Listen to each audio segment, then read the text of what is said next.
On his wedding day, a millionaire doctor received an emergency call from the hospital.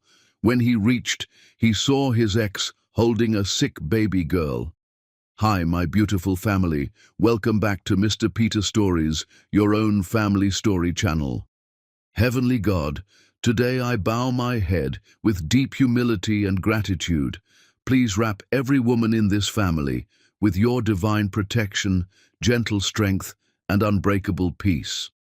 Bless the women who carry silent burdens, who give love even when they are tired, who stand strong even when their hearts ache. Crown them with honor, surround them with safety, and fill their lives with health, dignity, and quiet happiness. Lord, breathe healing into their bodies, calm into their minds, and light into their paths. Let no woman in this family ever feel unseen, unvalued, or alone. Replace every tear they have hidden with joy, every fear with courage, and every prayer in their heart with answered grace. They are the backbone of families, the keepers of love, the strength behind every success. Please reward them with peace that never fades. My beautiful family, I write with love, effort, and honesty because you matter to me. When you stay, when you support, when you engage, it gives meaning to every word I write. We are not strangers here. We are one family, walking together, rising together, and praying for one another. If your heart is true, like the video, if your love is real, write. I am with Mr. Peter. Let's start with love. The silk tie felt like a noose around Alex Morn's neck. He stood at the altar of St. Catherine's Cathedral, surrounded by flowers that cost more than most people's cars, staring at a woman he didn't love. Katy Ibarra smiled at him from beneath her veil, her expression triumphant rather than joyous. Behind him, 300 guests whispered and rustled in their seats like restless birds. His mother, Cordelia Morn, sat in the front row wearing pearls and a satisfied smile that made his stomach turn. This wasn't a wedding, it was a transaction, a merger of families, bank accounts, and social standings that had been negotiated over cocktails and contracts. Katy wanted the Morn name and the status it provided. Cordelia wanted the Ibarra family's political connections and old money legitimacy. What Alex wanted had stopped mattering the day he'd been weak enough to let his mother destroy the only thing he'd ever truly cared about. The priest droned on about love and commitment, words that felt like mockery in this gilded cage. Alex's phone buzzed in his pocket, once, twice, 3 times in rapid succession, emergency protocol. His jaw tightened. He'd told the hospital he was unavailable today, that they should route all emergencies to the other cardiac surgeons on call. His mother had been clear about his priorities. The phone buzzed again, insistent, desperate. "Do you, Alexander James Morn, take this woman?" His phone rang. The shrill sound cut through the cathedral like a scream. Gasps rippled through the crowd. Cordelia's face went white with fury, then red with embarrassment. Katy's smile cracked at the edges. Alex pulled the phone from his pocket with shaking hands. The screen showed Dr. Raymond Cole, head of pediatric emergency. Raymond never called unless someone was dying. "I'm sorry," Alex said to the priest, his voice hollow. "I have to take this." "Alex," Katy hissed through her perfect smile, "don't you dare." He answered the call and turned away from her, from all of them. "This better be life or death, Raymond." "It is." Raymond's voice was tight with urgency. "Critical pediatric case. Baby girl, severe congenital heart defect presenting with acute decompensation. She's coding, Alex. We need you now. No one else can do this surgery." Alex's medical training kicked in, overriding everything else. "Age?" "Under 3 years.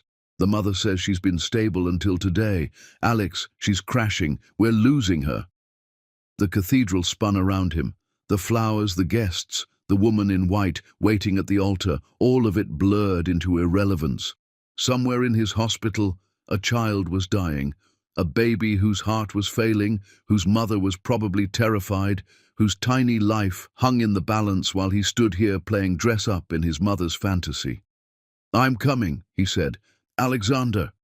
His mother's voice cut through the space between them like a blade. She'd risen from her seat, her face a mask of cold authority. "Where do you think you're going?" He turned to face her, this woman who'd raised him to be an extension of her will rather than a person with his own soul. "A child is dying. There are other surgeons, not for this, not for her." He didn't know why he'd said her with such certainty, but something in his chest had gone tight and strange when Raymond mentioned the mother. "I have to go." Cordelia moved into the aisle, blocking his path.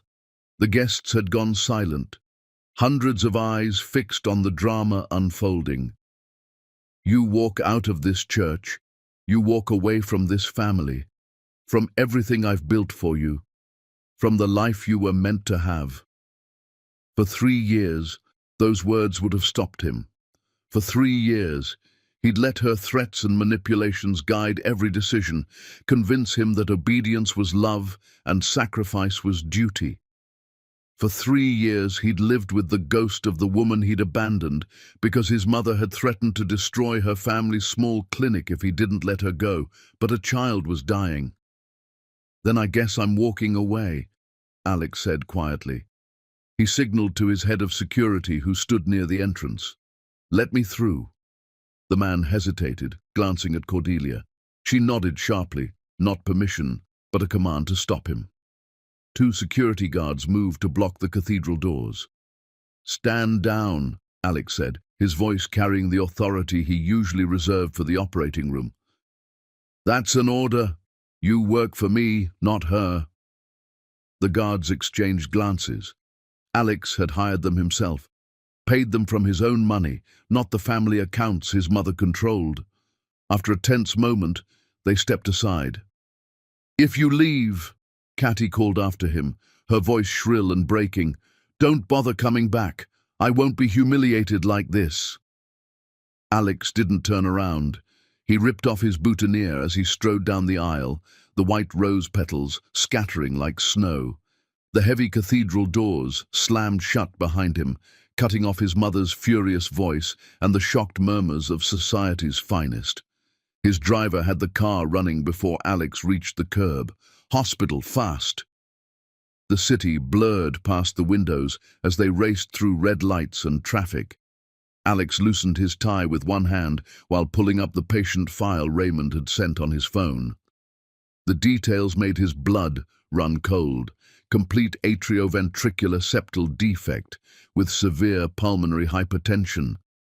The baby's heart had holes between all 4 chambers, and the pressure in her lungs was critically high. Without immediate surgery, she wouldn't survive the night.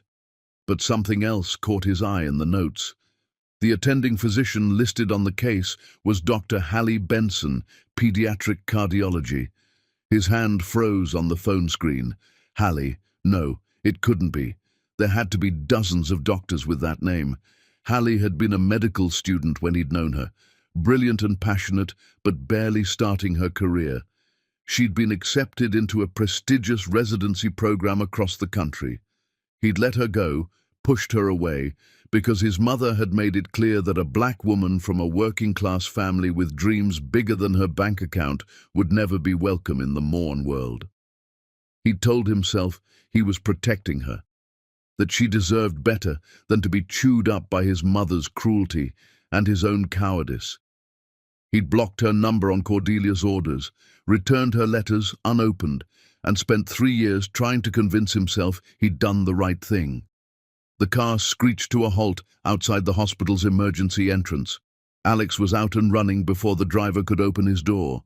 He took the stairs 3 at a time, his dress shoes slipping on the polished floors as he burst through the doors of the pediatric ICU. The scene was controlled chaos. Nurses moved with practiced efficiency around a small bed surrounded by monitors and machines. Raymond stood at the bedside, his face grim, and there, on the other side of the tiny patient, stood a woman Alex would have recognized anywhere. Hallie. 3 years had changed her, and yet she was entirely the same. Her natural hair was pulled back in a professional twist. She wore scrubs and a white coat with her name embroidered over the pocket. Dr. Hallie Benson, Chief of Pediatric Cardiology. Her face had lost some of its softness, gained angles that spoke of sleepless nights and hard-won battles. But her eyes, those warm brown eyes that used to look at him like he hung the stars, those eyes were cold as winter when they met his. "You came," she said flatly. No surprise, no emotion, just a statement of fact. His voice failed. He couldn't look away from her, couldn't process how she was here, how she'd become chief of an entire department, how she was looking at him like he was a stranger she barely tolerated. "The patient is crashing," Hallie continued in that same detached tone, turning her attention back to the monitors. "Complete AVSD with severe PHT. She needs immediate surgical repair, or she won't make it through the night. Can you do it, or should I call someone else?" The professional question snapped Alex back to himself. He was a surgeon. A child was dying. Nothing else mattered. "I can do it.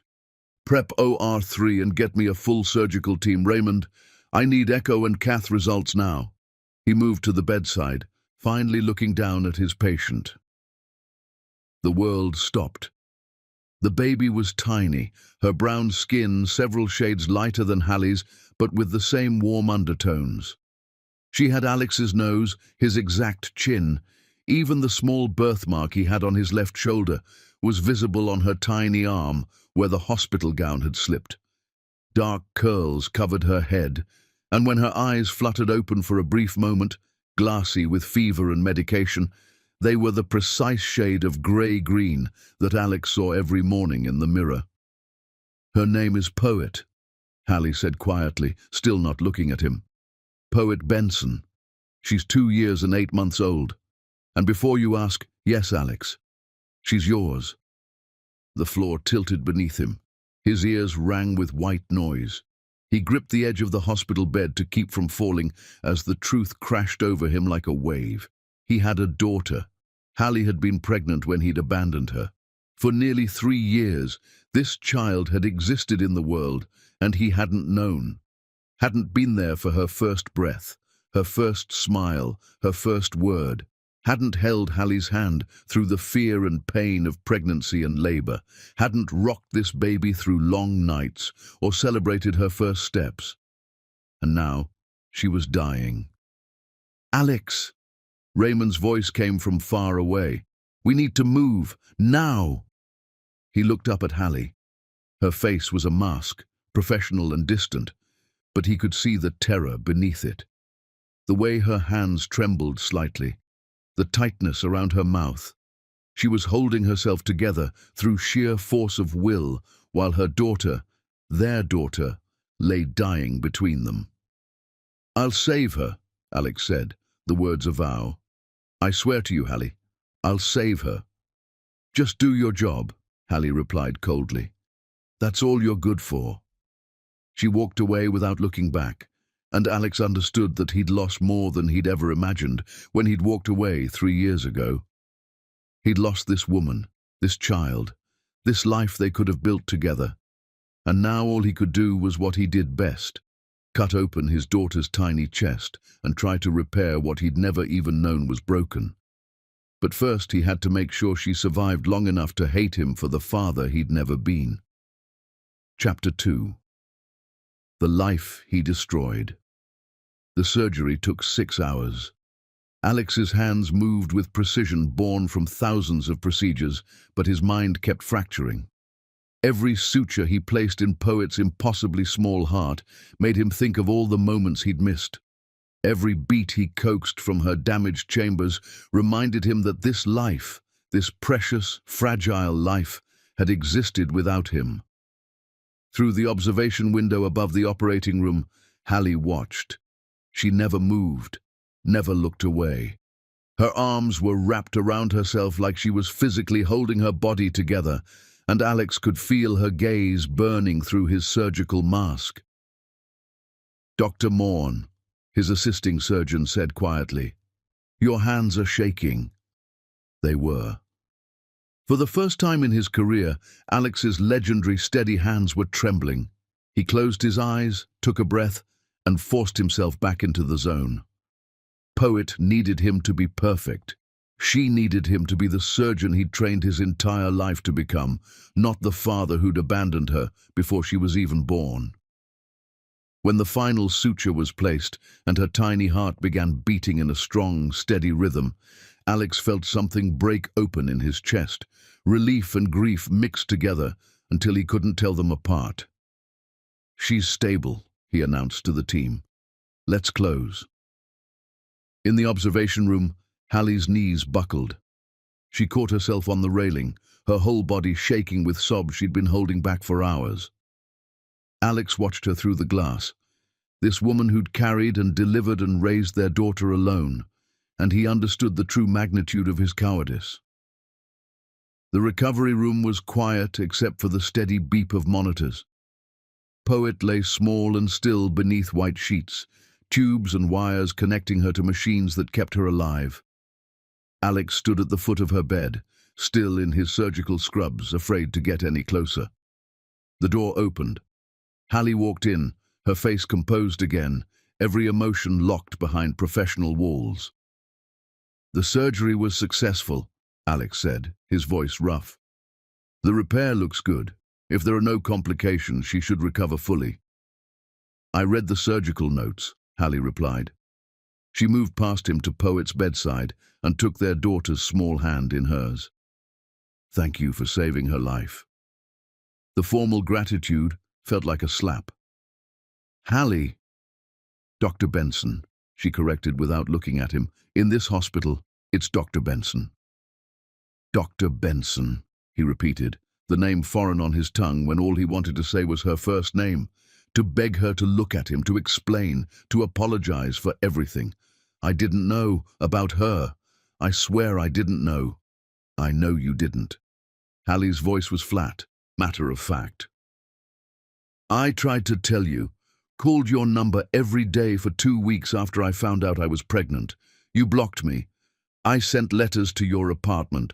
They came back unopened with 'Return to sender' stamped across them. I even went to your mother's office building." Alex's stomach dropped. "You went to Cordelia." "Security threw me out before I got past the lobby." Hallie finally looked at him, and the emptiness in her eyes was worse than any anger could have been. "Your mother made it very clear that I was no longer welcome in your life. That if I tried to contact you again, she'd destroy my family's clinic and make sure I never practiced medicine anywhere." The room spun. "She threatened you. She promised me, and she had the power to do it." Hallie turned back to Poet, stroking their daughter's curls with infinite gentleness. "So I stopped trying. I finished medical school pregnant and alone. I did my residency with a baby at home being watched by my mother when I worked 30-hour shifts. I built my career while building a life for our daughter. We survived, Alex. We didn't just survive. We thrived. Because I refused to let your abandonment destroy us." Every word was a knife between his ribs. "I thought I was protecting you." Cordelia said, "I don't care what she said." The ice in Hallie's voice could have frozen blood. "You made a choice. You chose her manipulation over fighting for us. You chose the easy path of obedience over the hard path of love. And the result is that my daughter spent the first years of her life without a father because you were too weak to stand up to your mother." "You're right." The admission came out broken. "You're absolutely right. I was weak. I was a coward. I let her control me because it was easier than fighting. But Hallie, if I had known about Poet—" "What?" She turned on him, and now there was fire beneath the ice. "What would you have done? Would you have suddenly developed a spine? Would you have told your mother to go to hell and chosen us? Or would you have let her convince you that we were better off without you? That you were doing the noble thing by staying away?" Alex opened his mouth, and nothing came out because they both knew the answer. 3 years ago, he would have let Cordelia manipulate him. He would have convinced himself that absence was protection, that his daughter was better off without a father than with one who came from a toxic family.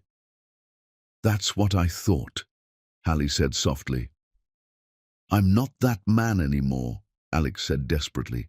"Today I walked out on my own wedding. I told Cordelia I was done. You chose to save a dying child because you're a doctor, and that's what doctors do," Hallie interrupted. "Don't pretend it was some grand romantic gesture. You didn't know Poet was yours when you left that church. You came here to do your job." She was right about that too. He'd run from the cathedral because a child needed him, not because he'd suddenly grown a spine. But something had shifted the moment he'd seen Hallie standing over that hospital bed. Something fundamental had broken and rearranged itself inside him. "What do you want from me?" he asked quietly. Hallie looked down at Poet, their sleeping daughter, who looked like both of them mixed together into something heartbreakingly beautiful. "I want you to do your job. Poet will need follow-up surgeries as she grows. You're the best pediatric cardiac surgeon in the state. I want you to treat her." "That's all? Just medical care? What else is there?" Hallie's voice went cold again. "You're not her father, Alex. A father is someone who shows up, someone who sacrifices, someone who loves their child more than their own comfort. You're just the man who donated genetic material and fixed her broken heart. Don't confuse the two." The words gutted him, but he forced himself to nod. "Okay, I'll be her surgeon, whatever she needs." "Good." Hallie sat in the chair beside Poet's bed, clearly dismissing him. "You can go now. I'm staying the night." Alex didn't move. He couldn't tear his eyes away from his daughter, this tiny person he'd helped create but never known. She had his nose, his chin, his hands, small and perfect, but she had Hallie's strength written in every line of her face, even in sleep. "Does she know about me?" he asked. "Did you tell her?"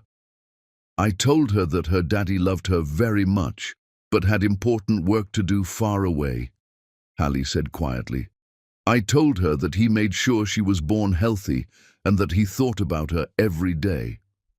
"I lied, Alex, because I couldn't bear to tell my daughter that her father was a coward who chose his mother's approval over her existence." Each word was precise, surgical, designed to cut deep. And they did. "I'm sorry," Alex whispered. "I'm so sorry." "Your apology means nothing to me," Hallie replied without looking at him. "Save it for Poet when she's old enough to understand what you did. Now get out. I need to be alone with my daughter." Alex left the room on shaking legs.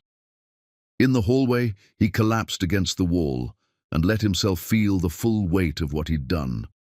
He'd had a child for nearly 3 years and never known, never rocked her to sleep, never heard her first word or saw her first step, never been there when Hallie needed him most.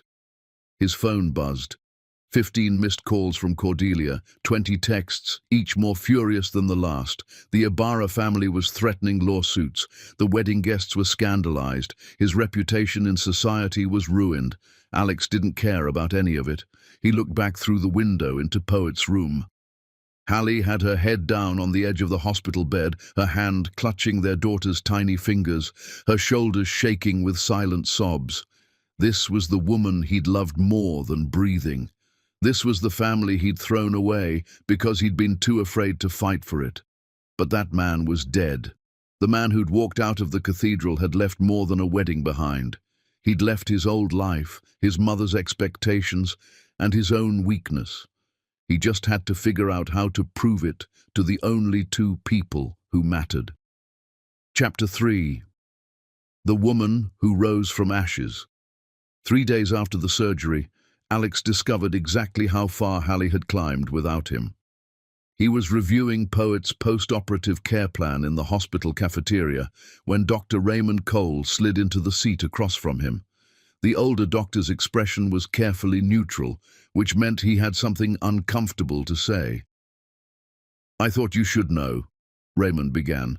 That you're working in Dr. Benson's hospital now. Alex looked up from his tablet. What do you mean, her hospital? I mean she owns it.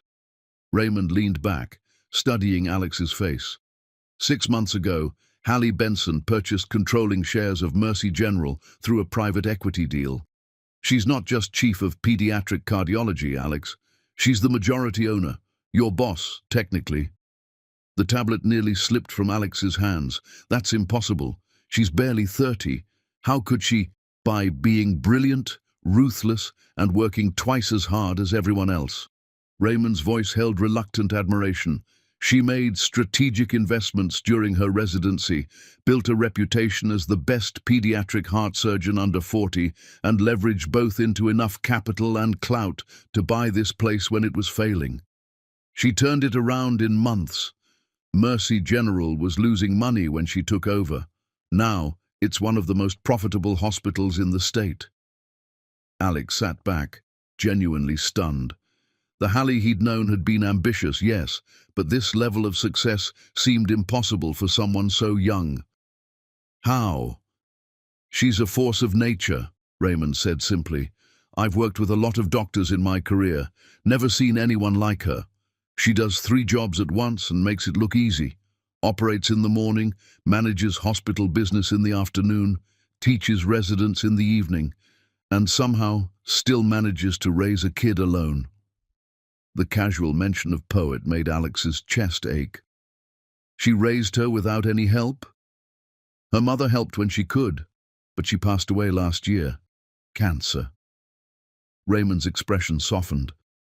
Hallie was with her through 6 months of treatment while maintaining her position here and caring for Poet. I don't know how she did it. Most people would have collapsed. Another wave of guilt crashed over Alex. Hallie's mother had died and he hadn't been there. Hadn't even known to send flowers or offer condolences. While he'd been living his comfortable life under Cordelia's thumb, Hallie had been fighting battles on every front alone. Why are you telling me this? Alex asked. Because you need to understand what you're dealing with, Raymond said bluntly. Hallie Benson isn't the girl you left behind. She's a powerhouse. And if you're planning to try to insert yourself into her life or Poet's life, you should know that she has the resources and the will to crush you if she thinks you're a threat. I'm not a threat, Alex protested. I just want— What do you want? Raymond interrupted. To be a father? To ease your guilt? To win her back? Because I can tell you right now that woman has ice in her veins when it comes to you. I've seen her perform surgery on dying children without flinching, but I watched her face when you walked into that operating room. She looked at you like you were already dead. Alex absorbed the harsh truth in silence. After a moment he asked, Does everyone here know about Poet being mine? Most people have figured it out. The resemblance is pretty obvious. Raymond stood, preparing to leave. My advice? Tread carefully. Hallie built an empire on the ashes of what you destroyed. She doesn't need you, and she certainly doesn't trust you. After Raymond left, Alex sat alone in the cafeteria, watching hospital staff come and go. Several of them glanced at him with expressions ranging from curiosity to outright hostility. Word had clearly spread about who he was and what he'd done. His phone buzzed. Another call from Cordelia. He declined it and pulled up information about Mercy General's acquisition. Raymond hadn't been exaggerating. Hallie had orchestrated a complex financial maneuver that would have impressed seasoned business people twice her age. She'd identified a failing institution, secured funding, and transformed it into a success story while maintaining her clinical practice and raising a toddler. She'd done all of that while he'd been playing golf at the country club and attending charity galas with Catty, pretending his life had meaning. Alex found himself walking through the hospital, observing with new eyes. The pediatric wing was state-of-the-art, clearly the beneficiary of significant recent investment. A cheerful mural covered one wall, children playing in a garden under a bright sun. He studied it closely and noticed the signature in the corner, HB. Hallie had painted it herself. "It's her favorite part of the hospital," a nurse said, stopping beside him. She was older, with kind eyes and grey-streaked hair. "Dr. Benson painted that during her lunch breaks last year. Said the children deserved to see something beautiful when they were scared." "She did a good job," Alex said softly. The nurse's expression cooled considerably. "You're Dr. Morn, Poet's father." Not a question, an accusation. "Yes," Alex admitted. "Funny how you show up the day your daughter almost dies, but were nowhere to be found when Dr. Benson was pregnant and terrified and alone." The nurse's voice was pleasant, but her words were acid. "We all remember when she started here as a resident. Pregnant belly getting bigger while she worked, shifts that would destroy most people. Never complained, never asked for special treatment. Just worked harder than everyone else and somehow still smiled at the patients." Alex had no defense to offer. "She's the best thing that ever happened to this hospital," the nurse continued. "To a lot of children who'd be dead without her skill.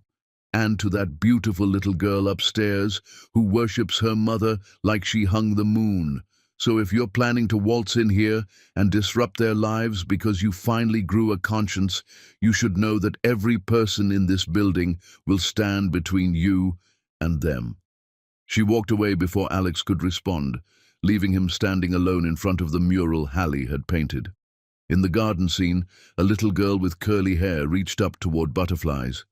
Even then, Hallie had been painting Poet, memorializing their daughter in art, because she couldn't share her with the child's father. Alex took the stairs to the pediatric recovery floor. Through the window of Poet's room, he could see Hallie reading to their daughter. Poet was awake now, propped up on pillows, her small face animated as she listened to whatever story Hallie was telling. Even through glass, Alex could see the love between them, profound, complete, unshakable. He was the intruder here, the stranger, the man who'd contributed nothing but genetic material and medical skill to this child's life. Hallie looked up and saw him watching. For a moment, something flickered across her face. Not anger, but something sadder.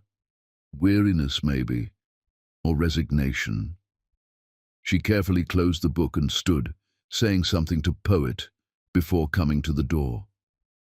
She stepped into the hallway and closed the door behind her, putting her body between Alex and their daughter. "What do you want?" she asked quietly. "I need to talk to you," Alex said. "Not about medical things, about everything." "There's nothing to talk about. Raymond told me you own the hospital, that you built this while raising Poet alone, that your mother died last year and I wasn't there." The words spilled out. "Hallie, I missed everything. I missed all of it. And I know I don't deserve a second chance, but—" "You're right," she interrupted. "You don't deserve one. You had a chance 3 years ago to choose us, and you chose your mother instead. The fact that you didn't know I was pregnant doesn't change that fundamental truth. You left me, Alex. You blocked my calls, returned my letters, and let your mother threaten me into silence. That's who you were." "But I'm not that person anymore," Alex insisted. "Today I cut all ties with Cordelia. I walked away from my inheritance, my trust fund, everything. I'm not her puppet anymore." Hallie studied him with those cold, assessing eyes. "You did that today, after you found out about Poet. That's not growth, Alex. That's guilt." "Maybe it started as guilt," he admitted. "But seeing you again, seeing what you've become, seeing our daughter, it made me realize what I threw away, not just you and Poet, but myself. The man I could have been if I'd had the courage to fight for what mattered." "Beautiful words," Hallie said, and there was no warmth in her voice. "But words are all you ever had, weren't they? It's easy to make promises. It's harder to keep them, especially when your mother starts applying pressure again. Because she will, Alex. She'll try to manipulate you, threaten you, make your life hell, and history suggests you'll cave. I won't. Prove it." The challenge was flat, emotionless. "Go home. Live your life. Stay away from us." If you can do that for 6 months without contacting me or trying to see Poet, maybe I'll believe you've changed. But I doubt you can. I think within a week you'll be back under Cordelia's control, regretting everything, trying to figure out how to undo today's dramatic gesture. The test felt impossible and also completely fair. 6 months without seeing his daughter, without trying to explain or apologize or build some kind of relationship with the only two people he'd ever truly loved. But if that's what Hallie needed to believe he'd changed, he'd do it. Okay, Alex said quietly. 6 months. But I have one condition. Her eyebrows rose skeptically. Let me be Poet's surgeon. Let me handle her follow-up care, her future surgeries, not as her father, just as her doctor. She needs the best, and you know I'm the best. Hallie's jaw tightened. She didn't want to admit he was right, but they both knew he was. Finally, she nodded. Medical appointments only, scheduled through my office. You don't talk to her about anything personal. You don't try to bond with her. You're just her surgeon. Can you handle that? It would kill him. But he nodded. Yes. Then we have a deal. Hallie turned back toward Poet's room, then paused. And Alex, if you break this agreement, if you upset her or confuse her or try to force your way into her life before I'm ready, I will make sure you never see her again. I have the resources and the legal standing to do it. Don't test me. She disappeared back into the room, leaving Alex alone in the hallway with an impossible promise and 6 months stretching ahead of him like an eternity. But he'd do it. He'd prove to Hallie that he'd changed, even if it destroyed him in the process. Chapter 4. The Punishment of Presence. The first follow-up appointment happened a week after Poet's discharge from the hospital. Alex prepared for it like a soldier preparing for battle. He reviewed her charts obsessively, consulted with every specialist he could think of, and practiced maintaining professional distance. Just her surgeon. Nothing more. When Hallie arrived with Poet, Alex's carefully constructed composure nearly shattered. His daughter was awake, alert, and absolutely beautiful. She wore a yellow dress with flowers on it and had bows clipped into her curly hair. She held Hallie's hand tightly, her grey-green eyes, his eyes, wide and curious as she looked around the examination room. "Good morning," Alex said, keeping his voice professionally pleasant. "I'm Dr. Morn. I'm going to check how you're healing, okay?" Poet pressed closer to Hallie's leg, suddenly shy. "Are you gonna hurt me?" The question stabbed through his chest.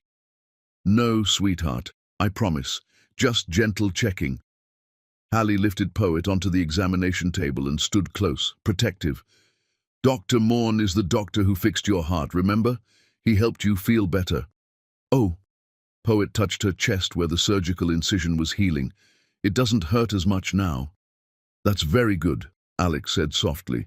He pulled on gloves and approached slowly, careful not to startle her. "Can I listen to your heart? I'll use this stethoscope. It might feel cold, but it won't hurt." Poet nodded solemnly. Alex placed the stethoscope against her chest and listened to the steady, strong beat of her repaired heart.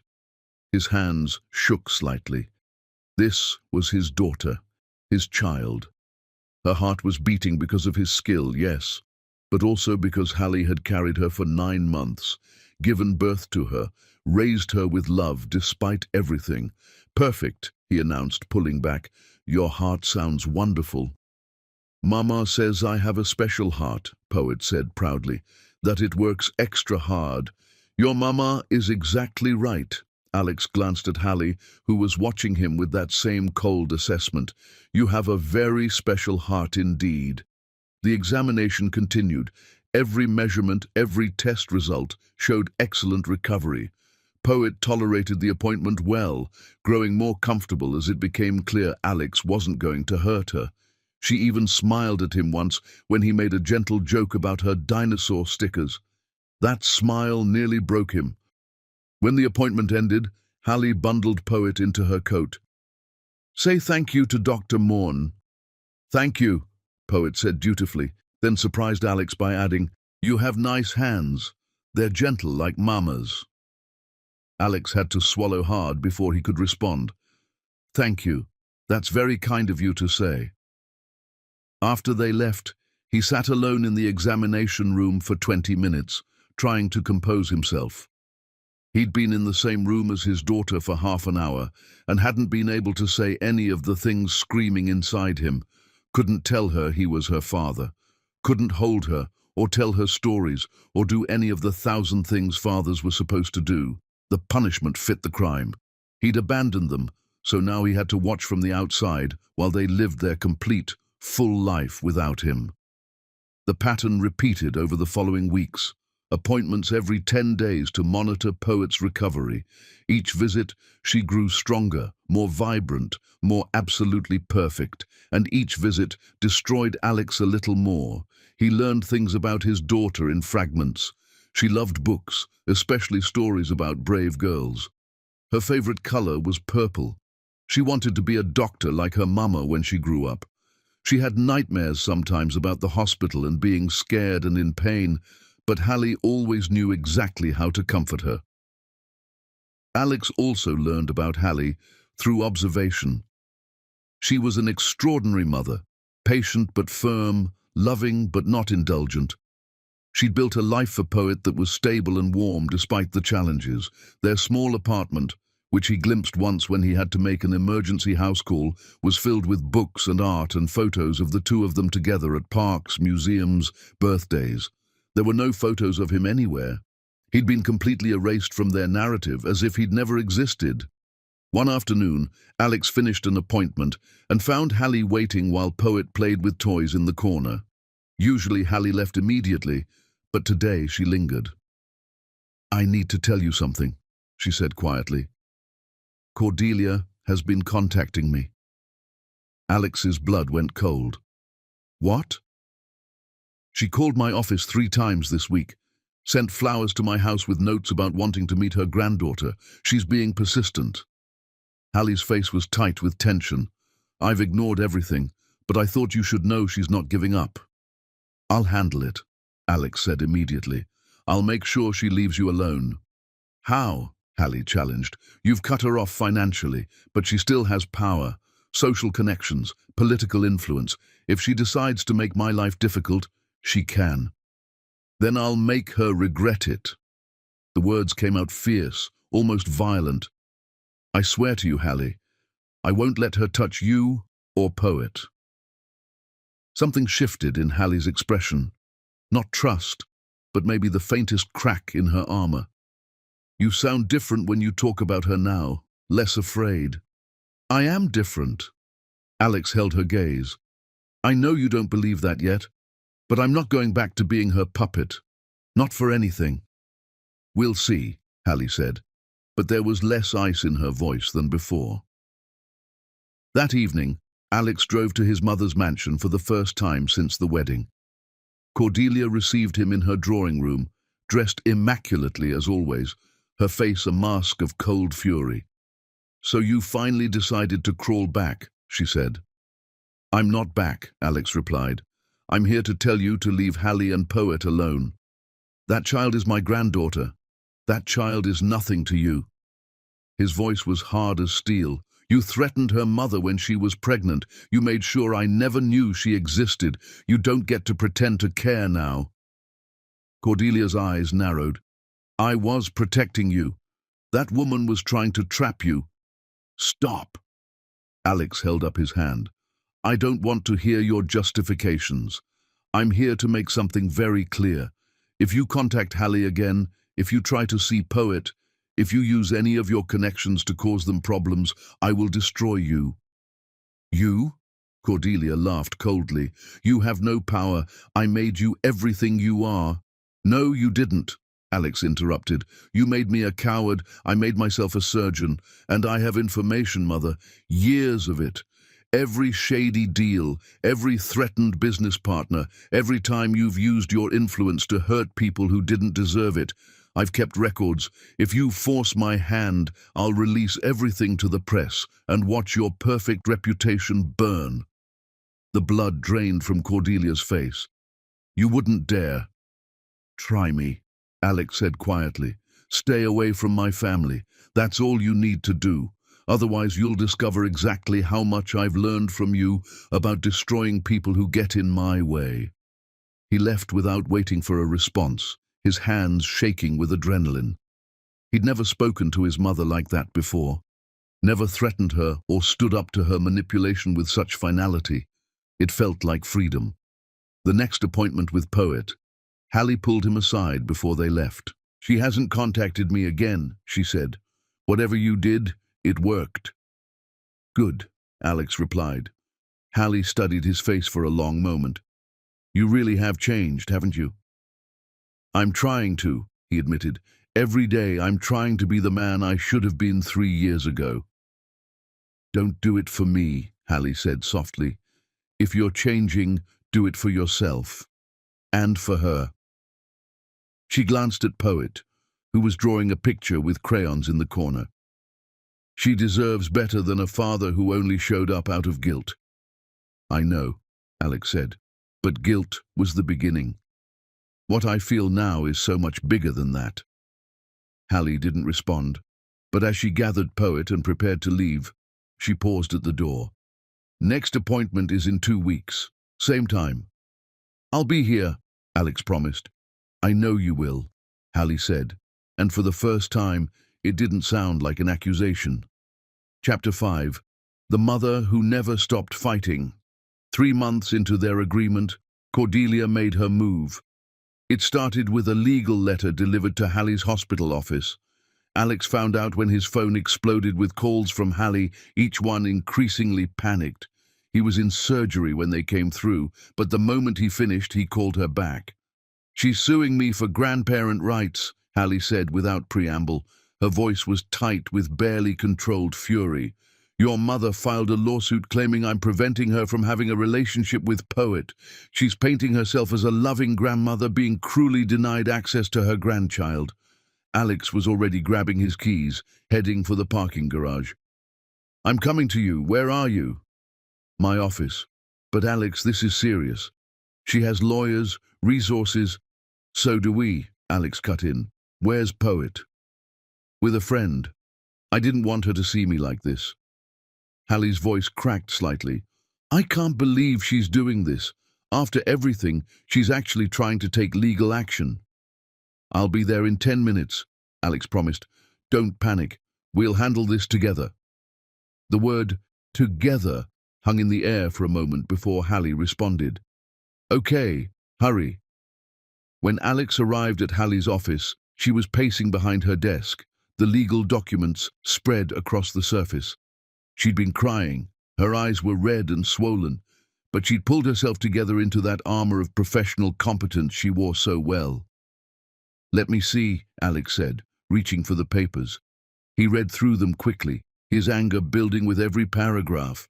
Cordelia's lawyers had crafted a narrative that painted her as a devoted family matriarch who'd only recently learned of her grandchild's existence. They claimed Hallie was being vindictive and unreasonable by denying Cordelia access. They even implied that Alex supported his mother's petition, which was an outright lie. This is garbage, Alex said flatly. Complete fiction. Any judge who looks at the actual facts will throw this out immediately. You don't know that. Hallie wrapped her arms around herself. She has power. She knows people. What if she convinces a judge that Poet should know her grandmother? Then we show them the truth. Alex pulled out his phone and began typing. I still have all the threatening messages Cordelia sent me when I told her about you 3 years ago. I have documentation of her attempts to control my life, and I have your testimony about how she threatened you when you tried to tell me about the pregnancy. Hallie stared at him. You kept records. I started keeping them after I left you, Alex admitted. Part of me always knew I'd have to fight her someday. I just didn't think it would be over my daughter. He looked up from his phone. But I'm ready for this fight, Hallie. I'm going to testify against my own mother if necessary. I'll burn every bridge with my family to protect you and Poet. Something in Hallie's face softened. Why? Why are you doing this? Because it's right, Alex said simply. Because Cordelia doesn't get to hurt you anymore. Because Poet deserves to grow up safe from her manipulation. And because... He stopped, the words catching in his throat. Because why? Hallie prompted softly. Because I love you, Alex said quietly. I never stopped. And I love our daughter, even though I barely know her. And if fighting my mother is what it takes to keep you both safe, then that's what I'll do. Hallie's eyes filled with tears. Alex, I'm not asking for anything in return, he continued quickly. I know I don't deserve your forgiveness. I know the 6 months aren't up and I'm still proving myself. But you need to know that I'm all in on this fight, whatever it takes. For a long moment, Hallie just looked at him. Then she moved around the desk and, to Alex's shock, wrapped her arms around him. The hug was brief, almost awkward, but it was the first time she'd voluntarily touched him since he'd come back into her life. Alex froze, afraid to move, afraid to breathe, afraid she'd pull away if he did anything at all. Thank you, she whispered against his shoulder. I've been fighting alone for so long. Thank you for standing with me. When she pulled back, they were both crying. We need to get you a lawyer, Alex said, wiping his eyes. The best family law attorney in the state. I already have one, Hallie replied. Called her the moment I got these papers. She says we have a strong case, but it'll be expensive and emotionally draining. I'll pay for it, Alex offered immediately. No. Hallie's voice was firm. I can handle my own legal fees. I'm not helpless, Alex. I just need... She stopped, struggling with the words. I just need to know someone's on my side for once. I'm on your side, Alex said fiercely. Always, whatever you need. The lawsuit became their shared battle over the following weeks. Alex gave depositions detailing his mother's controlling behavior and threats. He provided documentation of everything, texts, emails, recorded phone conversations from years ago that he'd kept, because some part of him had known they'd be important someday. Hallie's lawyer, a sharp woman named Jennifer Rhodes, was impressed with the evidence. With this documentation and Dr. Morn's testimony, we can establish a clear pattern of threatening and manipulative behavior. It'll be nearly impossible for her to win grandparent rights. But Cordelia didn't fight fair. She hired private investigators who dug into every corner of Hallie's life, looking for anything that could be used against her. They found nothing. Hallie's life was beyond reproach, but the invasion of privacy was violating and terrifying. They've been following me, Hallie told Alex one evening, after a particularly brutal day of depositions. They were sitting in her office, both exhausted, surrounded by legal documents. I see the same car outside Poet's preschool, outside my house. It's like being hunted. I'll get a restraining order, Alex said immediately. On what grounds? They're not technically doing anything illegal. Hallie rubbed her temples. This is what she does, isn't it? She makes you feel unsafe, makes you question everything. Yes, Alex admitted. That's her specialty. But she can't win this, Hallie. She has no legal standing. She never tried to have a relationship with Poet before now. A judge will see through her manipulation. I hope you're right, Hallie said wearily. The court date arrived on a cold morning in early fall. Alex met Hallie outside the courthouse, where she stood with Jennifer Rhodes, looking exhausted but determined. Poet was with a trusted friend. Neither of them wanted their daughter anywhere near this ugliness. Ready? Jennifer asked. No, Hallie admitted, but let's do this anyway. Inside the courtroom, Cordelia sat with her team of expensive lawyers, looking every inch the elegant society matriarch. When she saw Alex walk in and sit beside Hallie, her expression went cold with fury. The proceedings were brutal. Cordelia's lawyers painted her as a loving grandmother who'd been unjustly kept from her only grandchild. They implied that Hallie was bitter and vindictive, using Poet as a weapon against the Morn family. Then it was their turn. Jennifer methodically presented evidence of Cordelia's threats, her manipulation, her attempts to destroy Hallie's family. Alex took the stand and testified about his mother's controlling behavior, about how she'd threatened to ruin Hallie if he didn't leave her, about the years of emotional abuse disguised as parental guidance. "Your Honor," Alex said during his testimony, his voice clear and steady, "my mother doesn't love my daughter. She doesn't even know her. This lawsuit isn't about Poet's well-being. It's about control. It's about punishing Dr. Benson and me for choosing each other over her manipulation. Poet doesn't need a grandmother who threatens and manipulates. She needs to be protected from one." Cordelia's face went white with rage, but she couldn't respond. The evidence was overwhelming. The judge, an older woman with sharp eyes, reviewed everything in silence. Finally, she spoke. "I've seen many grandparent rights cases in my years on the bench," she said. "Most of them involve loving grandparents genuinely seeking a relationship with their grandchildren. This is not one of those cases. The evidence clearly shows a pattern of threatening and controlling behavior. Ms. Morn had no relationship with this child before filing this suit, and only seems interested now as a means of controlling or punishing the child's parents." Cordelia's lawyer tried to object, but the judge held up her hand. "The petition for grandparent rights is denied," she announced. "Furthermore, I'm issuing a restraining order. Ms. Morn is to have no contact with Dr. Benson or the minor child, directly or indirectly, for a period of no less than 5 years. Any violation will result in immediate legal consequences." The gavel came down with a sharp crack that sounded like freedom. Hallie collapsed against Alex's shoulder, her whole body shaking with relief. He wrapped his arms around her, not caring that they were in the middle of a courtroom, not caring that Cordelia was watching with pure hatred in her eyes. "It's over," he whispered into Hallie's hair. "She can't hurt you anymore." "We won," Hallie breathed. "Alex, we actually won." Outside the courthouse, Hallie turned to him with tears streaming down her face. "You stood up to her. You testified against your own mother." "She stopped being my mother the moment she threatened you," Alex said simply.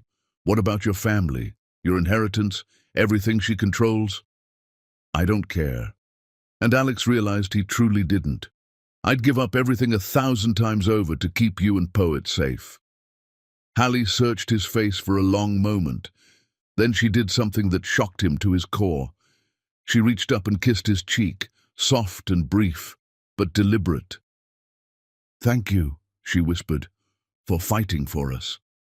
Before Alex could respond, she was walking to her car, leaving him standing on the courthouse steps with his heart pounding and the ghost of her lips on his skin. The 6-month test was almost over, and for the first time Alex dared to hope that maybe, just maybe, they had a chance. Chapter 6. The cracks in the armor. The months after the trial brought unexpected changes. Hallie started inviting Alex to things beyond medical appointments. Small things at first. Coffee to discuss Poet's care plan, lunch to go over upcoming surgical options. But gradually, the conversation shifted from purely medical to personal. She told him about the challenges of balancing her career and motherhood. He told her about the loneliness of realizing his entire life had been orchestrated by someone else. They were learning each other again, careful and slow, like two people who'd been burned before touching fire. One afternoon, Hallie called him from the hospital in a panic. "I have an emergency surgery and my usual babysitter is sick. I know it's asking a lot, but—" "I'll watch Poet," Alex said immediately. Silence on the line. Then carefully, "Are you sure? You've never been alone with her?" "I'm sure." His heart pounded with nervousness and hope. "If you trust me with her." "Okay," Hallie said after a long pause. "Okay, I'll text you my address." An hour later, Alex stood on the doorstep of Hallie's home, his palms sweating. When the door opened, Poet peeked out from behind Hallie's legs, her eyes curious.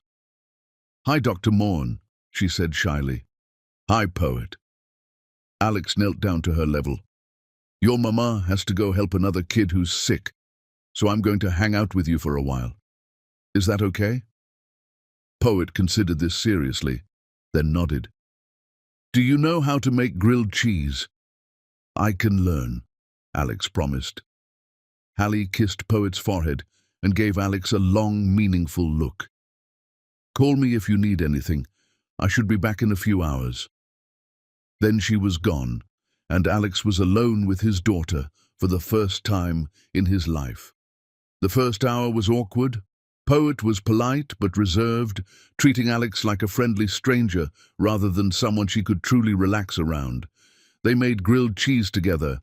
Alex burned the first attempt, which made Poet giggle, and ate lunch at her small kitchen table decorated with her crayon drawings. "Mama says you're a really good doctor," Poet said, swinging her legs. "She says you saved my life." "I helped," Alex said carefully, "but your mama did most of the work.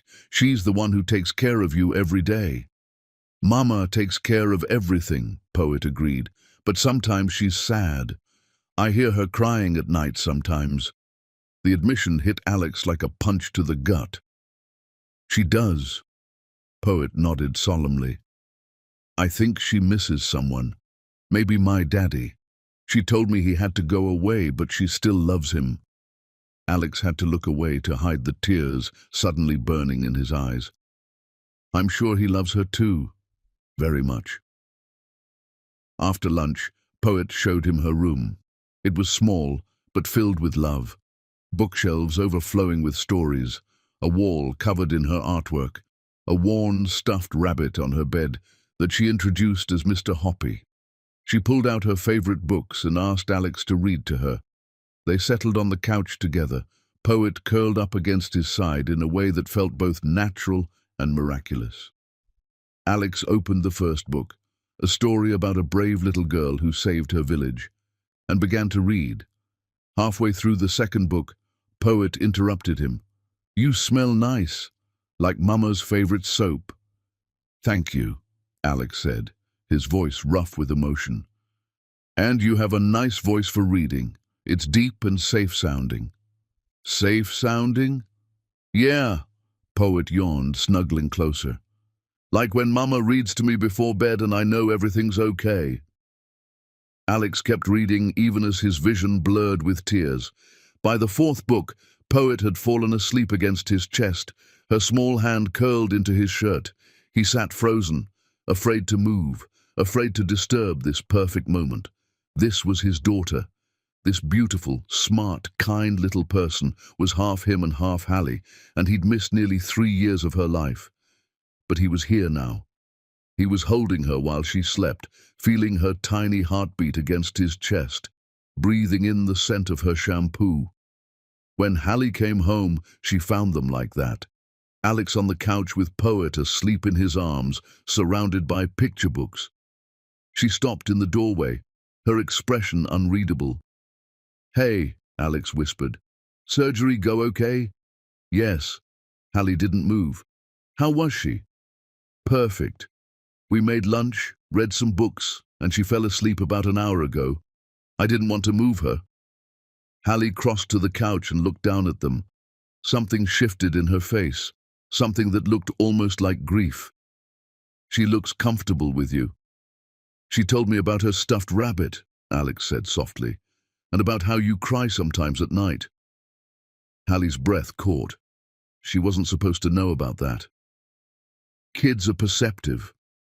Alex met her eyes. "She said she thinks you miss someone. Her father." "I do," Hallie admitted quietly. "Not the man who left me, but the man I thought he could be. The man I see glimpses of now." The confession hung in the air between them. Alex didn't know what to say, how to respond to this crack in her armor. "Let me put her to bed," Hallie said finally, reaching for Poet. "Wait." Alex adjusted his hold. "Let me carry her, please?" After a moment, Hallie nodded. She led Alex to Poet's room and pulled back the covers. Alex laid their daughter down gently, and Hallie tucked Mr. Hoppy into her arms. They stood together in the doorway, watching her sleep. "The 6 months are almost up," Hallie said quietly. "I know.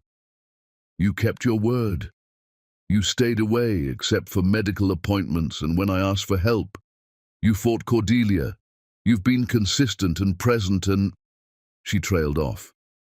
"And?" Alex prompted, barely breathing. "And I don't know what to do with that," Hallie admitted.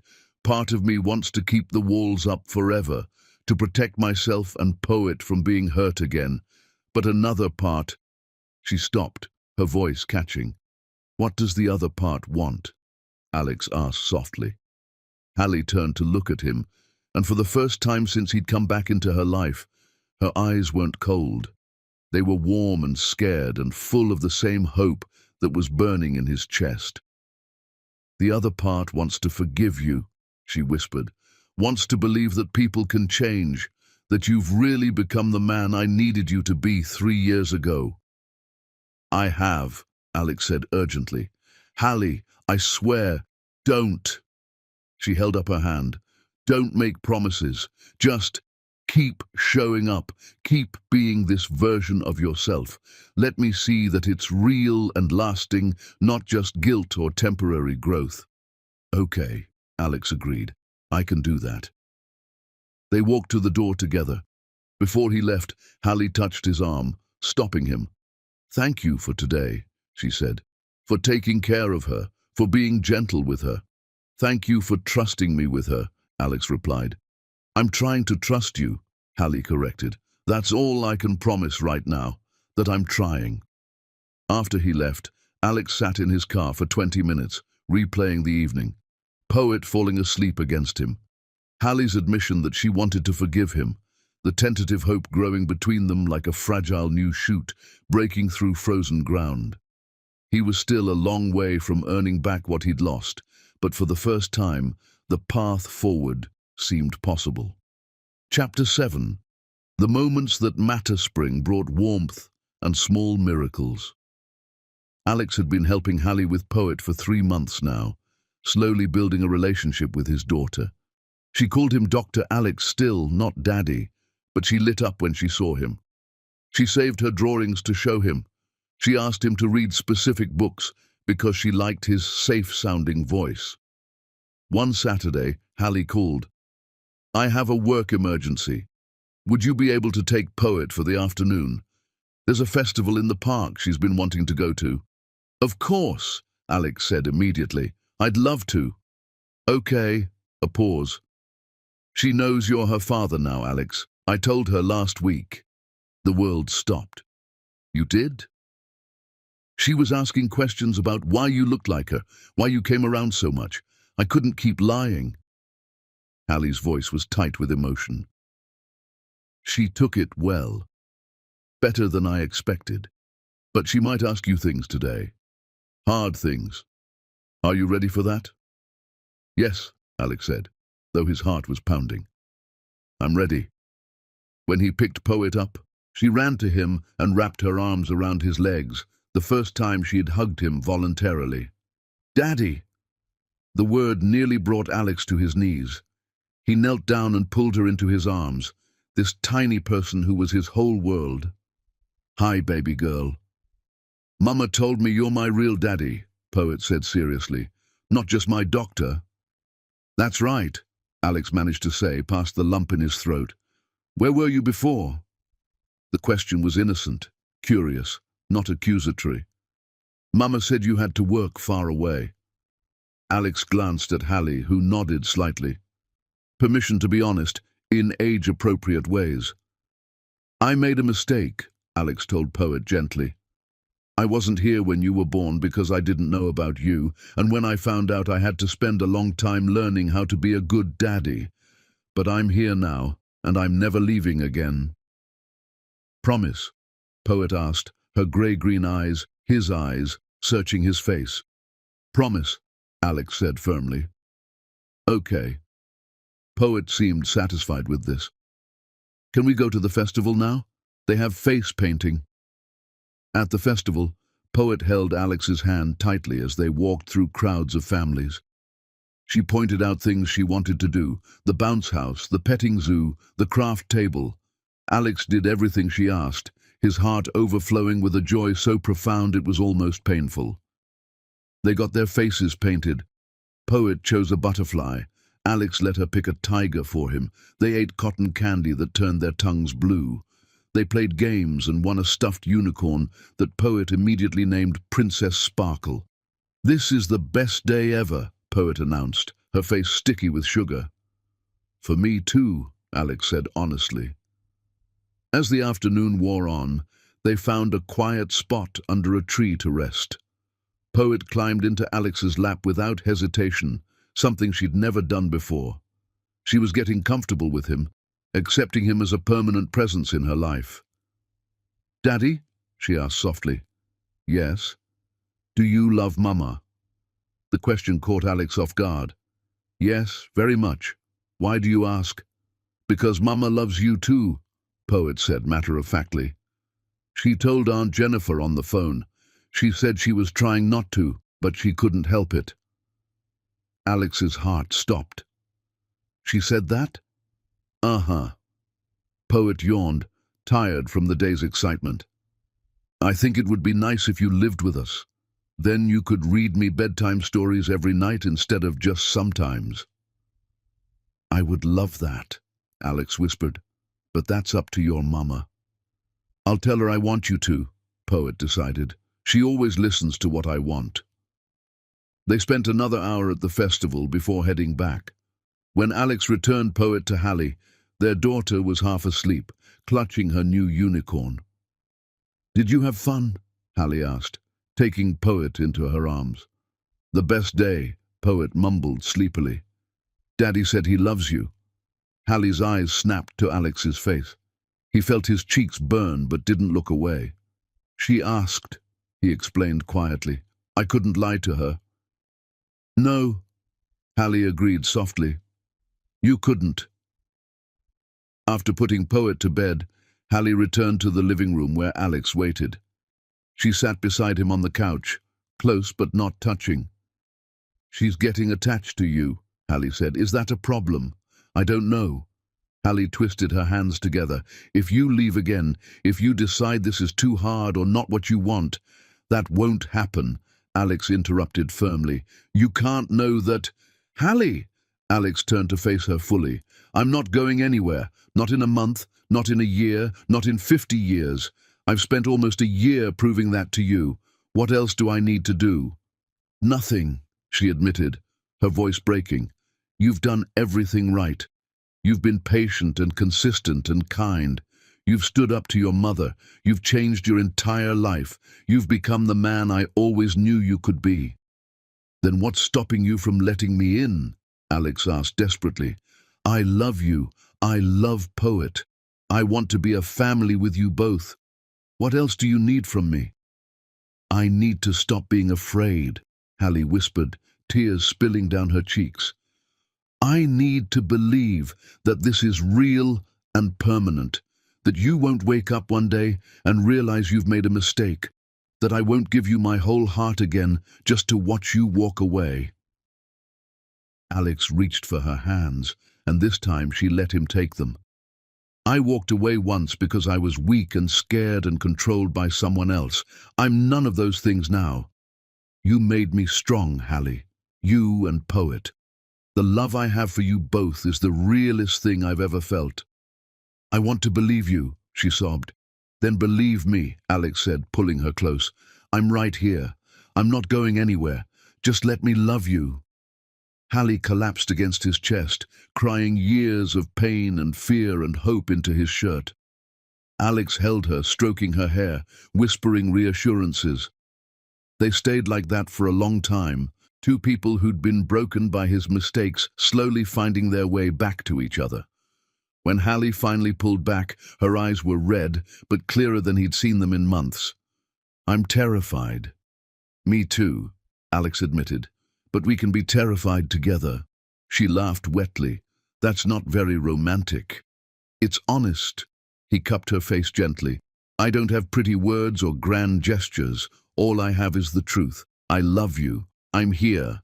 And I'll keep proving it every single day until you believe it in your bones." Hallie searched his face for a long moment. Then, slowly, she leaned forward and kissed him. It was soft and tentative, nothing like the passionate kisses they'd shared years ago. This was careful, testing, a question more than a statement. Alex held perfectly still, letting her control everything, barely breathing. When she pulled back, she was crying again. "I'm still scared." "I know," Alex whispered, "but we'll figure it out together." "Together," Hallie repeated, like she was trying out the word. Then, stronger, "Okay, together." Chapter 8. The truth comes out. Everything changed on a random Tuesday evening. Alex had just finished a long surgery when his phone rang. Hallie's name flashed on the screen, and the sound of her crying sent ice through his veins. "What's wrong?" he demanded, already running for his car. "I need you," Hallie choked out between sobs. "Please, Alex, I can't. I need you to come home, right now." Home. She'd called her apartment home, like it was his place too. "I'm on my way," he promised, his heart pounding. "Hallie, talk to me. Are you hurt? Is Poet okay?" "Poet's safe. She's at a sleepover. It's—" Her voice dissolved into crying so raw it made Alex's chest ache. "Just come. Please, just come." Alex broke every speed limit getting there, 20 minutes that felt like hours. When he burst through her door, he found Hallie on the living room floor, not even the couch, the floor, surrounded by scattered papers, her whole body shaking with sobs. "Hallie." He dropped to his knees beside her, pulling her into his arms. She collapsed against him, her fingers clutching his shirt like a lifeline. "I'm here. I'm right here. What happened?" For a long moment she couldn't speak. She just cried into his chest, years of pain pouring out of her. Alex held her tight, rocking her gently, murmuring reassurances he wasn't sure she could even hear. Finally, she pulled back enough to shove her phone at him with shaking hands. "Read it." "Read what she did." Alex took the phone and read the email, then read it again. And again. Each word was a knife twisting deeper. The email was from a paralegal who'd worked at Cordelia's law firm. She was dying of cancer and wanted to clear her conscience. She'd sent Hallie everything: legal documents, payment records, correspondence between Cordelia and her lawyers going back 3 years. Cordelia had known Hallie was pregnant within 3 weeks of Alex leaving. She'd hired private investigators who'd tracked Hallie's doctor appointments. She'd paid off the hospital administrator to flag any attempt by Hallie to contact Alex. She'd intercepted every letter, every call, every desperate attempt Hallie had made to tell him about their daughter. More than that, Cordelia had threatened Hallie's family directly. There were copies of letters sent to Hallie's mother's clinic promising to destroy them financially if Hallie didn't stop trying to reach Alex. There were records of payments made to ensure Hallie never got past security when she'd come to the office building. But the worst part, the part that made Alex's hands shake with rage, was a memo Cordelia had written to her lawyers. "The girl thinks she can trap my son with a pregnancy. Make sure he never finds out, whatever it takes. By the time the child is born, she'll understand that the Morn family doesn't bend to manipulation." "She knew," Alex whispered, his voice hollow with shock. "From the beginning, she knew everything." "She stole you from us," Hallie sobbed. All this time I thought you just didn't care enough, that you blocked me because you wanted me gone. But it was her. Every single time I tried to reach you, she was there, stopping me, threatening me, making sure we'd never be together." Alex looked at the woman he loved, really looked at her, and saw the full scope of what his mother had done. Hallie hadn't just been abandoned. She'd been actively hunted, terrorized, kept away from him through threats and money and manipulation. She'd carried their baby while being threatened. She'd given birth alone because Cordelia had made sure of it. 3 years, Hallie continued, her voice breaking on every word. 3 years of Poet asking when her daddy would come home. 3 years of me lying to our daughter, telling her you loved her from far away because I couldn't bear to tell her the truth. And all of it, was because your mother decided we weren't good enough for you. Something inside Alex shattered completely. He pulled Hallie back into his arms, and they both broke down, crying together in a way they never had before. Not pretty crying, ugly, gasping, soul-deep sobbing that came from a place of absolute devastation. "I'm so sorry," Alex choked out between sobs. "I'm so sorry.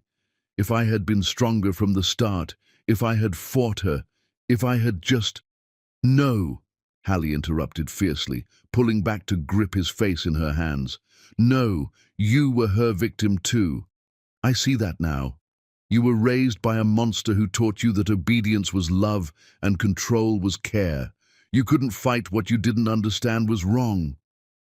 "That doesn't excuse—" "Nothing excuses it," Hallie agreed, tears streaming down her face. "Nothing makes it okay. But Alex, I'm so tired of being angry. I'm exhausted from hating you when what I should have been hating was her. She's the one who did this. She's the one who destroyed us." Alex cupped her face, his thumbs wiping away her tears, even as his own fell. "I don't know how to live with this, knowing what she did, knowing that I missed 3 years because of her manipulation." "We can't get those years back," Hallie whispered, "but we can make sure she never takes anything from us again." They sat on the floor for over an hour, just holding each other, crying together, letting out years of pain and rage and grief. At some point, they moved to the couch, but neither let go. They stayed wrapped around each other like if they separated, they'd fall apart. "I need to tell you something," Hallie finally said, her voice raw from crying. "Something I've been too afraid to say." Alex pulled back to look at her. Her eyes were swollen, her face blotchy from tears, and she'd never looked more beautiful to him. "I forgive you," she said, and the words came out like a confession. "Alex, I forgive you. Not because you deserve it, not because the pain is gone, but because I finally understand that you were as much a victim of her as I was. You were weak, yes, you let her control you, but you were also broken by her in ways I never understood until now." "Hallie," his voice cracked. "Let me finish," she insisted, fresh tears spilling over. "You've spent almost a year proving you've changed, fighting her in court, standing up to her threats, showing up every single day for Poet and me, and I've been holding on to this anger because I was terrified to let it go. Terrified that if I forgave you, I'd lose the armor protecting me from being hurt again." She took a shaky breath. "But that anger is killing me. It's keeping me from being happy. It's keeping me from loving you the way I want to. So I'm letting it go. I'm forgiving you. I'm choosing us." Alex's face crumpled. He buried his face in her shoulder and sobbed like a child, his whole body shaking. "I don't deserve it. I don't deserve you or Poet or this second chance." "No one deserves anything," Hallie said, her arms tight around him. "We just get what we fight for. And you've fought so hard, Alex. You've become the man I always knew you could be. The man who's brave enough to face his demons, who's strong enough to choose love over fear." They held each other and cried until there were no tears left, until they were empty and wrung out, and finally ready to be filled with something other than pain. "I love you," Alex whispered against her hair. "I love you so much it terrifies me. I love you more than I knew it was possible to love anyone." "I love you too," Hallie said, her voice fierce despite its rawness. "I tried so hard not to, tried to protect myself. But I love you, Alex Morn. I never stopped. Even when I hated you, I loved you." When they finally kissed, it was different from every other kiss they'd shared. This wasn't tentative or testing. This wasn't careful or afraid. This was desperate and deep and full of 3 years of longing and pain and hope all mixed together. They kissed like they were drowning and each other was air, like they were broken, and each other was the glue. Hallie's hands tangled in his hair. Alex pulled her onto his lap, holding her so tight he was probably hurting her, but she didn't pull away.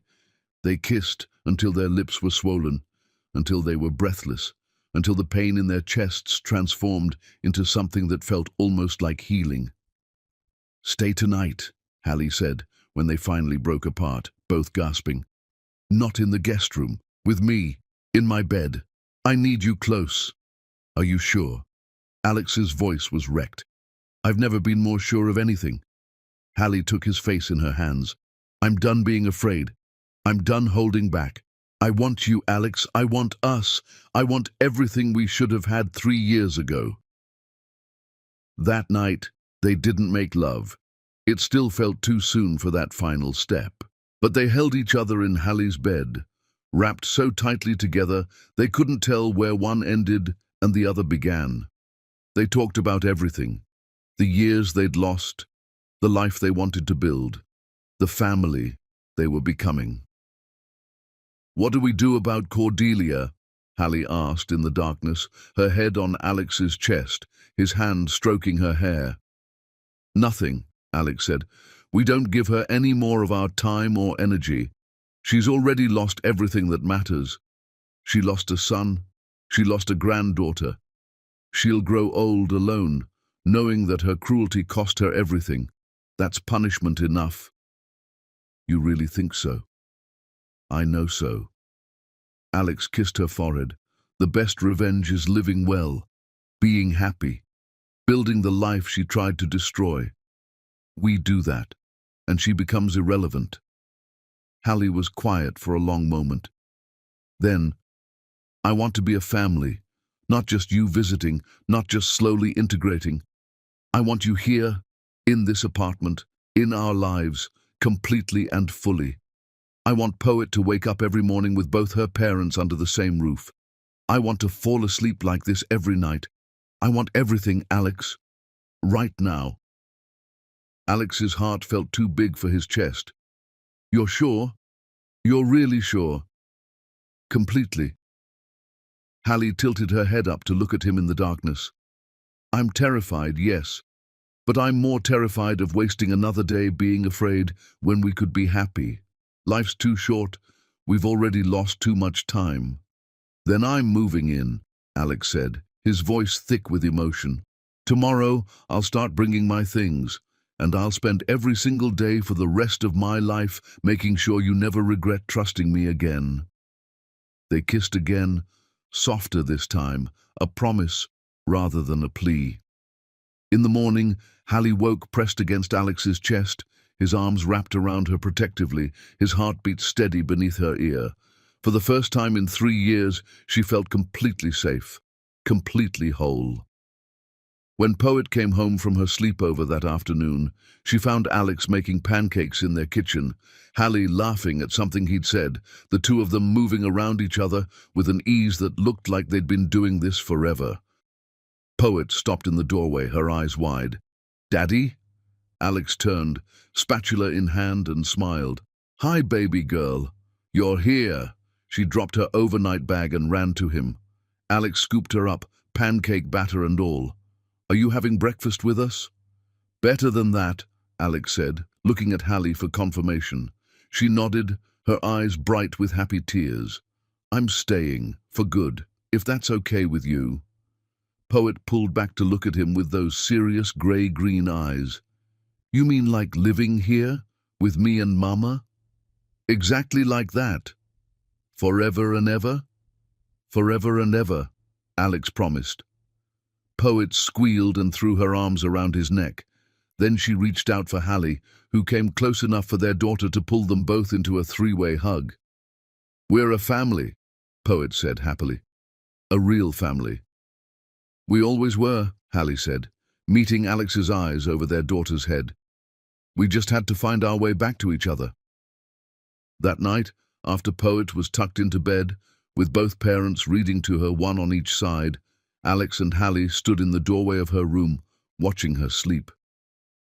"Thank you," Alex whispered. "For what?" for forgiving me, for giving me this chance, for being strong enough to trust again when I gave you every reason not to." Hallie took his hand and led him to their bedroom, not hers, theirs now. They climbed into bed and she curled into his side, her head on his shoulder, her hand over his heart. "We're going to make it," she said quietly. "I know it in my bones. We've been through the worst and we're still here, still choosing each other. That means something." "It means everything," Alex agreed, kissing her forehead. They fell asleep like that, together, whole, and finally ready to build the future they'd been robbed of 3 years ago. Chapter 9. The final test. The next few months should have been perfect. Alex had moved into their apartment completely, his clothes hanging beside Hallie's in the closet, his toothbrush next to hers in the bathroom. Every morning, he woke up with Hallie in his arms. Every evening he came home to Poet running to him with drawings and stories. They were building the life they should have had 3 years ago, but perfection had a way of inviting disaster. It started on a Tuesday morning when Hallie arrived at work to find her assistant visibly upset. "Dr. Benson, the board called an emergency meeting. They want to see you immediately." Hallie's stomach dropped. "What's this about?" "I don't know, but they received an anonymous complaint. Something about conflicts of interest and nepotism." The meeting was brutal. An anonymous email had been sent to every board member, alleging that Hallie had used her position as hospital owner to give preferential treatment to Alex, despite his history of abandoning his family. The complaint included twisted facts, dates when Alex had treated Poet, instances when Hallie had assigned him to high-profile cases, even their relationship timeline presented in the worst possible light. "Dr. Benson," the board chair said carefully, "we need to investigate these allegations. You understand that even the appearance of impropriety—" "This is Cordelia Morn," Hallie interrupted, her voice shaking with fury. "Alex's mother. She's been trying to destroy us for over a year. She lost in court, and now she's trying a different approach." "We still have to investigate," another board member said apologetically. Hallie left the meeting feeling like she'd been punched in the stomach. She called Alex immediately, and he left a consultation to meet her in her office. "She's not done," Hallie said, pacing like a caged animal. "She'll never be done. She's going to keep attacking until she destroys everything I've built." "No, she's not." Alex's voice was hard as steel. "Because I'm going to end this, today." "Alex, what are you—" "I should have done this months ago," he said, already pulling out his phone. "I've been trying to take the high road, trying to just let her fade away. But she won't stop until someone makes her stop. And that someone is me." An hour later, Alex walked into his mother's mansion for what would be the last time. Cordelia received him in her sitting room, perfectly dressed as always, her expression one of cold amusement. "Alexander, I wondered when you'd come crawling back." "I'm not back," Alex said flatly. "I'm here to deliver a message." "Oh?" She sipped her tea like they were having a pleasant social call. "And what message would that be?" "Leave Hallie alone, leave Poet alone, leave us alone, or I will destroy you so completely you'll wish you'd never been born." Cordelia laughed, actually laughed. "You think you can threaten me? You have no power, Alexander. I made you." "You made me weak," Alex interrupted. "You made me obedient. You made me a coward. But I unmade all of that. And in the process, I collected evidence. Years of it, every shady business deal, every threat you've made, every person you've destroyed to get what you want. I have documentation, recordings, testimony from people you've hurt, enough to send you to prison for fraud, racketeering, and about a dozen other charges." The teacup paused halfway to Cordelia's lips. "You're bluffing." Alex pulled out his phone and pulled up a folder. "The Hendricks real estate deal where you used insider information. The Martinez family's restaurant you destroyed because they refused to sell. The Johnson medical malpractice case where you paid off witnesses to protect your friend. Should I go on? I have 47 documented instances of illegal activity spanning 20 years. Cordelia's face had gone white. You wouldn't dare— I would, Alex said, his voice deadly calm. I absolutely would. But I'm going to give you a choice. You leave my family alone. Completely, permanently. And I keep this evidence locked away. You make one more move against Hallie, one more anonymous complaint, one more attempt to hurt them in any way, and I hand everything over to the federal prosecutor I've already been in contact with. You'd send your own mother to prison? Cordelia's voice was shrill now, the composure cracking. You stopped being my mother the day you threatened the woman I love while she was carrying my child, Alex said. You're just someone I used to know. Someone who destroyed more lives than she built. Someone whose legacy will be nothing but pain and manipulation. He moved toward the door, then paused. Oh, and Mother? You should know that Hallie and I are getting married. And you won't be invited. You won't know when it happens. You won't meet your grandchildren because, yes, we're planning more. You'll live out your days knowing that somewhere out there your son has a beautiful family who's happy without you. That's your punishment, not prison, irrelevance. Alexander. Cordelia's voice broke, and for the first time, he saw real fear in her eyes. Goodbye, Cordelia. He used her first name deliberately, removing even that last vestige of maternal connection. I hope you enjoy your empire of nothing. He walked out and didn't look back. When Alex returned home, Hallie was cooking dinner while Poet did homework at the kitchen table.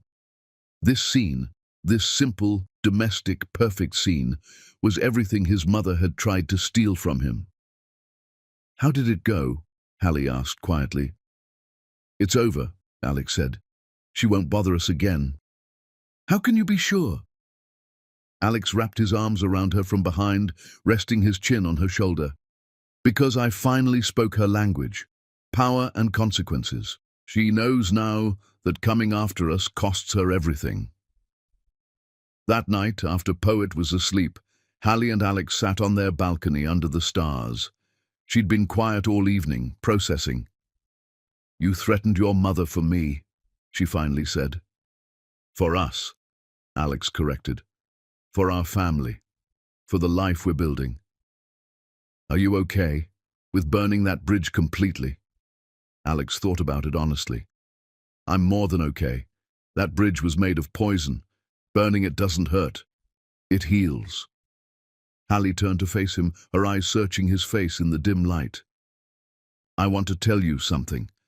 I've been holding back even after everything because I was afraid of being hurt again. But watching you today, seeing how far you've come— You don't have to say anything, Alex started, but Hallie put her finger on his lips. Yes, I do. She took a deep breath. I'm all in, Alex. Completely. No more walls, no more fear. I want to marry you. I want more children with you. I want to grow old with you.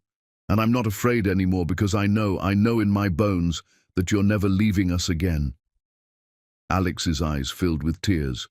You mean that? You're really ready? I'm ready.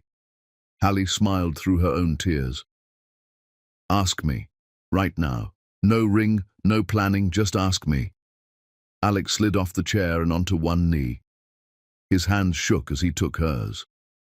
Hallie Benson, you're the strongest person I've ever known. You survived everything I put you through and came out brilliant and beautiful and whole. You raised our daughter to be kind and smart and brave.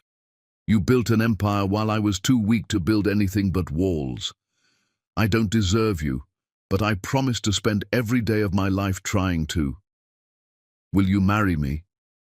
Yes, Hallie said, pulling him up and kissing him.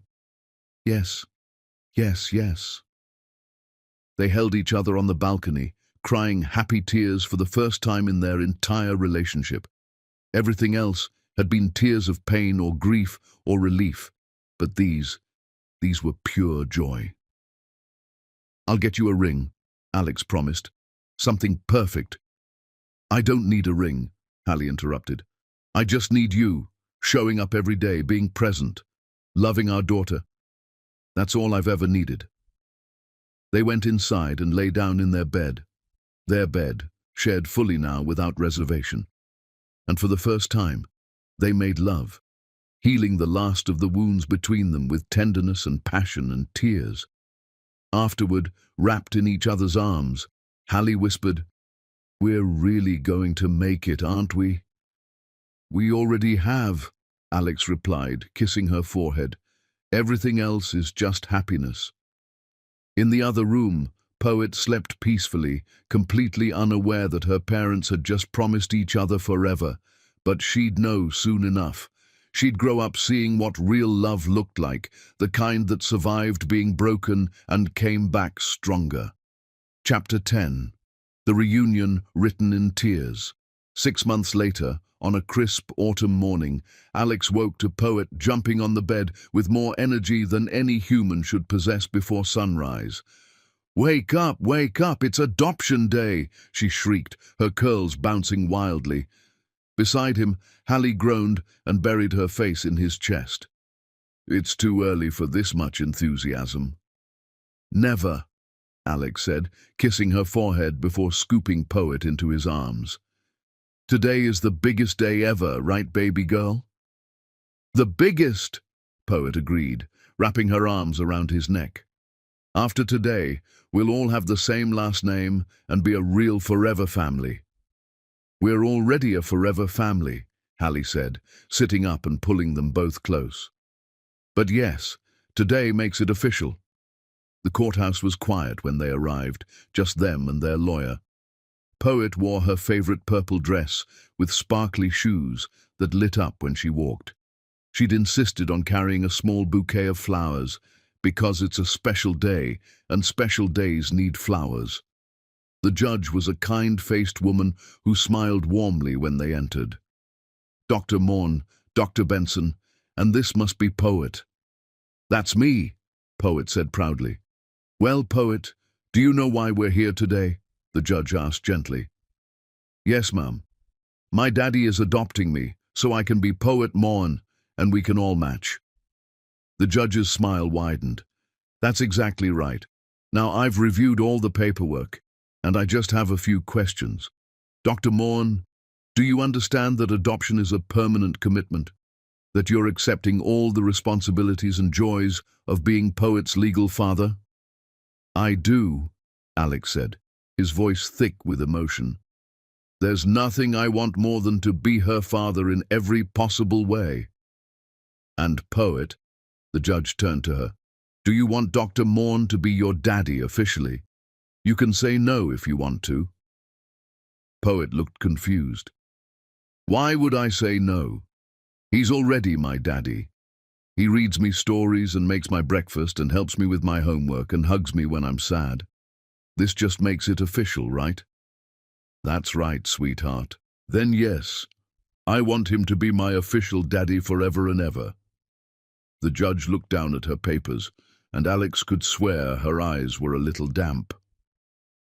"Then, by the power vested in me by the state, I hereby grant this petition for adoption. Alexander James Morn, you are now the legal father of Poet Hallie Benson Morn. Congratulations to your family." The gavel came down with a decisive crack, and the moment it did, Poet burst into tears. Not sad tears, overwhelming happy tears that only a child could cry when something too big to understand filled their heart. "Daddy!" She launched herself at Alex, who caught her and held her tight while she sobbed into his shoulder. "You're really, really my daddy now?" "I'm really, really your daddy now," Alex confirmed, his own face wet with tears. He looked at Hallie, who was crying just as hard, and reached for her with his free arm. They stood there in the courtroom, all three of them crying and holding each other, while the judge quietly dabbed at her own eyes with a tissue. "This is my favorite part of the job," she said softly. "Congratulations to all of you." Outside the courthouse, Poet wanted to hold both their hands, swinging between them as they walked to the car. Can we call Grandma and tell her? She asked, then paused. Wait, I only have one grandma. Your mama is mean and we don't talk to her. That's right, Alex confirmed, grateful that his daughter had never known Cordelia's cruelty. That's okay, Poet decided. We don't need mean people. We have each other. We definitely do, Hallie agreed, squeezing Alex's hand. They went to Poet's favorite restaurant for lunch, then to the park she loved. Friends and colleagues joined them there. Jennifer, Raymond, nurses from the hospital, Poet's preschool teacher. It was small and intimate, just the people who truly mattered. While Poet played with other children, Alex pulled Hallie aside to a quiet bench under a tree. I have something for you, he said, his hands shaking slightly as he pulled out a small box. Hallie's breath caught. Alex! Let me say this first, he interrupted gently. A year ago, I was standing at an altar marrying the wrong woman for the wrong reasons. I was empty, lost, playing a role in someone else's story. Then I got a call that brought me to you and Poet, and my whole world changed. You didn't make it easy. You made me earn every inch of ground. You made me prove I'd changed, and I'm grateful for that because it made me into someone worthy of you. He opened the box to reveal a simple, elegant ring. Not ostentatious, not trying to prove anything, just beautiful. I know we said we'd wait, Alex continued, his voice breaking. But Hallie, I can't wait anymore.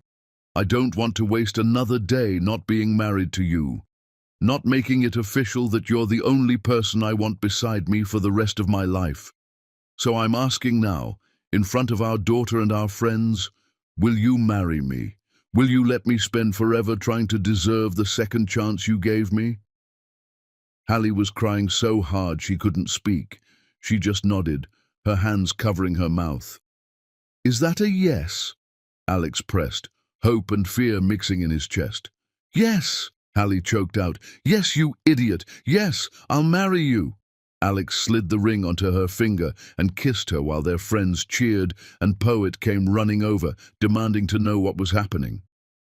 Daddy asked Mama to marry him, someone told her.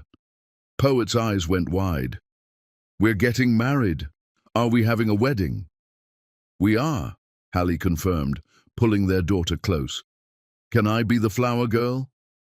You can be whatever you want, Alex promised. Then I want to be the flower girl princess, Poet decided seriously. That evening, after their guests had left and Poet was bathed and in her pajamas, the three of them cuddled together on the couch. Poet sat between her parents, her head on Hallie's shoulder, her feet in Alex's lap. This was the best day of my whole life, she announced.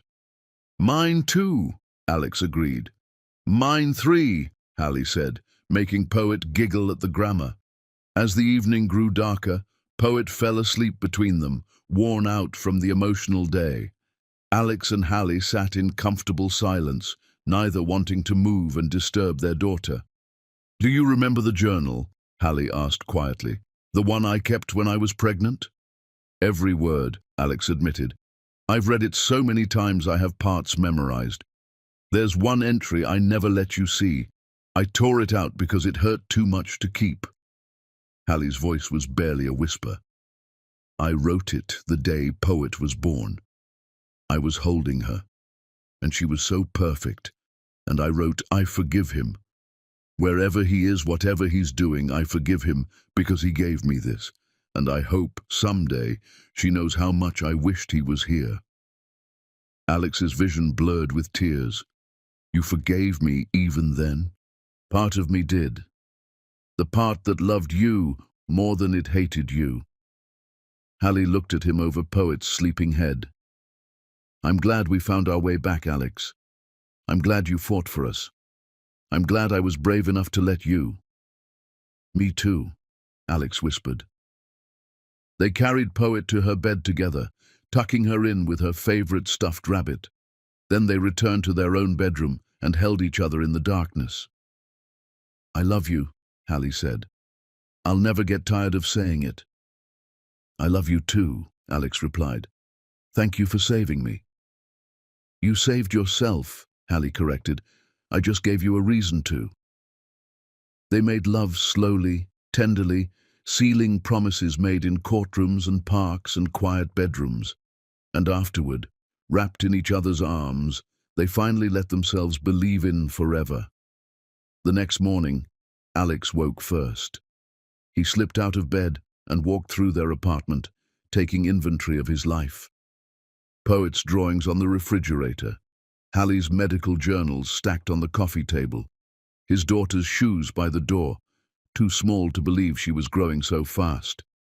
This was his life now, not the cold mansion of his childhood or the empty apartment of his mother's design.